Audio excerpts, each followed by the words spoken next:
Tumanda ka na lang sa abroad, wala ka pa ring ipon at naipundar. Umuwi ka na lang, nakakadiri ka.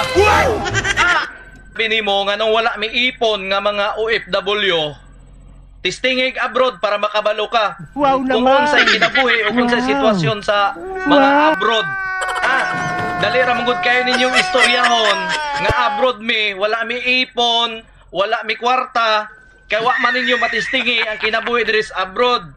Tistingin ninyo para mahibalaan ninyo kung unsa gid ang sitwasyon diri sa abroad. Kami lang naman ang nasa abroad nga kung unsay yango sa naas Pilipinas, bisag unsa ano mo balibad, di mi kabalibad. Kay nga no, kung mabalibad mi kami pa'y mahimong daotan. Mo nang ayaw ko istoryahe nga tigulang nako diri sa abroad, wa gyapon ko ipon o wa ko naipundar. Nangayo ba dahil ko nimo? Ayaw pagbuot kung wala ko'y pundar o wala ko'y naipon. Kaya ako may naningkamot diri.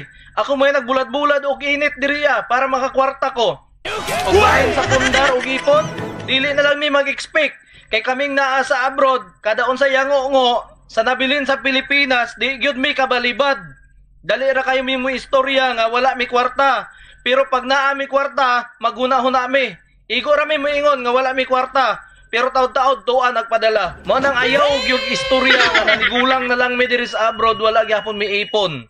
Kay wa ka kabalo kung unsay among kahimtang diri sa abroad. Dali ra kay ninyo istoryahon nga nanigulang na lang sa abroad, wala gyapon ipon, walay na ipundar. Ug mayong kag nakakadiri ko. Giunsa tamang ka nganong nakakadiri man ko sa imuha. Ning kamot man ko diri, nanarbaho ko diri sa abroad para sa akong pamilya. Kinsa man ka para mo istorya sa akong ingana, wala ko nangayo sa imuhag kwarta. Diba? Kung wala man ko'y naipundar sa akong pagpang-abroad, gawas na kadiha. Wala na kay dapat. Kaya wa ko nangayo sa imuhag kwarta para ipadala sa akong pamilya. Ako'y naningkamot diri nangita og kwarta para mapadala ang akong pamilya. Mo nang ikaw, kung wa ka kabalo kung sa sitwasyon sa mga OFW, ayaw na lang pag-istorya king ana. Kay kami mga OFW, tanan sakripisyo, amo ang giagwanta gyud diri sa tinuod lang. Among ka-stress, amo na lang di sarili. Na may mga problema diri dili na lang may mag-istoryas na bilin sa Pilipinas. Kaya di may gusto nga magkonsumisyon sila sa amua. Pero kabalo man gid may mga OFW nga kung kami na ay problema diri as abroad, wa gyud pakialam ang nabilin sa Pilipinas. Real talk yun na. Noon ang ayaw kong istoryahe ngayong ana nga naniguwang na lang ko diri sa abroad, wa gyapon ko ipon ug wa ko'y napundar. Kaya wala ko nangayo og kwarta nimo para ipadala sa ako ang pamilya. Noon ang kung wala man kay kaistorya nga maayo, mas maayo pag maghilom na lang ka. At timanan na lang ni among kaugalingon nga masuportahan ni imong pamilya.